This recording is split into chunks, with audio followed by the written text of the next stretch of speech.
I don't know how many of you were around back at the end of the 1960s, maybe Bresnahan, but is he even here? No, he's not.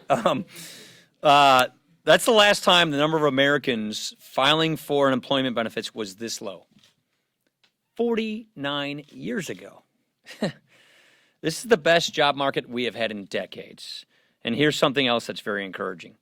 Workers in what are traditionally considered lower wage jobs, the baristas, the bank tellers, the maintenance workers, they are seeing some of the biggest pay increases right now. And we expect this trend to continue. So we're on track here. Tax reform is working. Families are better off. Businesses are hiring. Businesses are expanding. Manufacturing is booming. You should have just seen the ISM index come out the other day. We're finally seeing the kind of broad-based economic growth in our economy that we were gunning for. Do we have more to do? We absolutely have more to do. We still have millions of jobs that are unfilled. That story is playing out across the country where businesses are trying to find workers with the right skills. This is why we just recently overhauled our career and technical education system so that it's easier to match people with the training that they need. And with the Farm Bill, we want to get more people from welfare to work so that they too can get on their path of life. So I know there's a lot of intrigue y'all want to ask me about, but from the start, this is what we here in the House have been focused on. Jobs, the economy, things that affect people in their daily lives. And it's great to see these positive results from these policies, all of which you can learn more by going to better.gop. Any questions? Did you all receive a commitment from the president yesterday during your meeting with him to sign any spending bills that you might send over? Very good understanding with the president that we want to get our appropriations done. We want to get as many bills signed into law this month. And we have a very good agreement and understanding that we're going to keep government funded. How about some folks I haven't called on in a little while? Who are you with? I'm Haley Bird with the Weekly Standard. I was curious if you would support a bilateral trade agreement with Mexico instead of NAFTA, and do you think that would be TPA compliant? That's a good question. Devil's in the details. I don't have it. I want to see this run its course before making a judgment on that. Wong. Mr. Speaker, does Congress have any role to investigate who wrote the New York Times op-ed that was highly critical? To investigate it? Look, to find out who wrote the op-ed. Not that I know of, but a person who works in the administration serves at the pleasure of the president. It's a person who obviously is living in dishonesty. That doesn't help the president. So if you're not interested in helping the president, you shouldn't work for the president, as far as I'm concerned. Yeah. Ryan, what were you doing in Vegas? well, Yeah.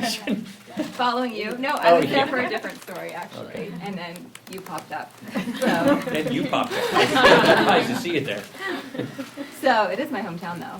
But anyway, so more and more members are talking about bringing back earmarks. Is that something that you think, a modified version, is that something that you think should be done? And do you think they should vote on it after the elections and conference meetings? No, this is something that's always, we dealt with this in our last organizing conference for this Congress. I don't doubt that the next organizing conference for the next Congress will probably wrestle with this issue. The challenge is when we had it before, it was a corrupt system. I mean, Duke Cunningham went to jail because of earmark abuse. So my experience with the earmarks was an abusive process. Where I think some compelling points have been made is in the executive branch versus the legislative branch and the power of the purse and the Constitution.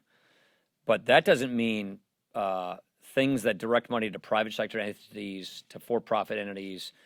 So the question kind of gets narrowed down to like the Army Corps of Engineer and things that are inherently federal in nature. That's where this debate is kind of moving to. We have not settled this debate. And it really does, at the end of the day, come down to fiscal conservatism, transparency, accountability, and what is the proper role of the government and the role between the executive and legislative branch. We haven't finished settling that debate. And I think the next organizing conference will probably have to wrestle with this. Yeah. Any comment on the new DHS policy just announced, a proposed rule which would allow for the indefinite detention of immigrant children with their parents? Just heard about it this morning. My position's been really clear about this. We should not be separating people at the border. I believe that that's what the administration also agrees. From the people I've spoken with in the administration, we shouldn't be separating families at the border. Yeah. Wondering, you guys want to pass tax reform 2.0 before the election. You've also passed your farm bill that includes work requirements. The Senate has expressed some hesitancy on both, and I think McConnell has said they're not going to do a tax reform 2.0 vote. What are you doing to talk to your senator counterpart right now about this? Are you pushing them to include these work requirements? How confident are you? And what are you sort of doing about Yeah, I can't speak to their timing of the tax reform vote. Ours is going to be at the end of the month. So I understand they're going to be, I think Kavanaugh's going to be on the floor at the end of the month. So I understand that why they may not get to that vote in the time frame we are on the tax bill. On the farm bill, I understand progress is being made. There are different ways of getting at the objective of promoting work and having work incentives. We feel very strongly about work incentives, and I'll just leave it at that. Chad. You talked about your visit to the president yesterday. You and other Republican leaders, Mitch McConnell, have downplayed the idea of a shutdown, but when the president, in your presence says, well, it might just happen to be that. But that's very serious. I mean, how can you continue to say, we don't think there'll be a shutdown, we think we have a good agreement with the president, when he sends a tweet like he sent last month, says what he says when you're sitting at the table yesterday, and the history based on what he did in March after you all thought you had an agreement, he threatened to veto a bill for 5 hours back in March. But he didn't. So why do you think that, I mean, is that just how he plays ball? I mean, do you say, all right, that's just how he rolls? Yeah. So based on that precedent, to be clear. Look, let me just say, I'll repeat what I said before, but yeah. Some morning on the 30th. Chad, we have a good understanding. I'm confident our understanding will stick.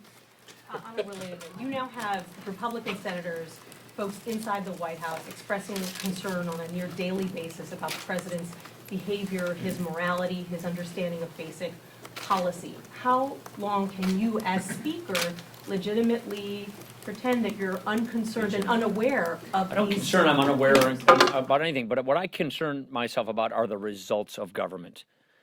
And the results of government are good results. The military is being rebuilt. People are going back to work. Jobs are being increased. People's lives are being improved. We're going to put another great judge on the Supreme Court if things go as planned. These are good results for government. I know the president is very unconventional. I know his tweeting and unconventional tactics bother people, but the results of government are good results. And we're in a different branch of government. And our branch of government is in charge of making sure that we pass good laws that improve people's lives. And guess what? We're passing good laws that improve people's lives. This is our knitting, and that's why we're sticking with our knitting, because that is making a positive difference in people's lives. If it was a Democratic president, wouldn't you be launching investigations right now? Wouldn't you be very concerned? How many investigations are on right now? And look, with respect to those other ones, and I've said this before, and this wasn't your question, those investigations are continuing. The special counsel should do his job, and he is doing his job, and we're supporting that. Last question. Christina. The swearing in of Senator Kyle has ignited some speculation that the Senate might vote again on repealing the ACA.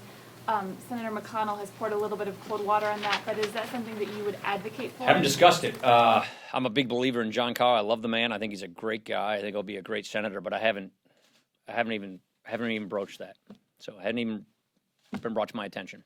So, well, of course I want to pass it, but I've always wanted to pass that bill, but I don't know that we could, I can't imagine. Well, I haven't even thought about it. So, thanks.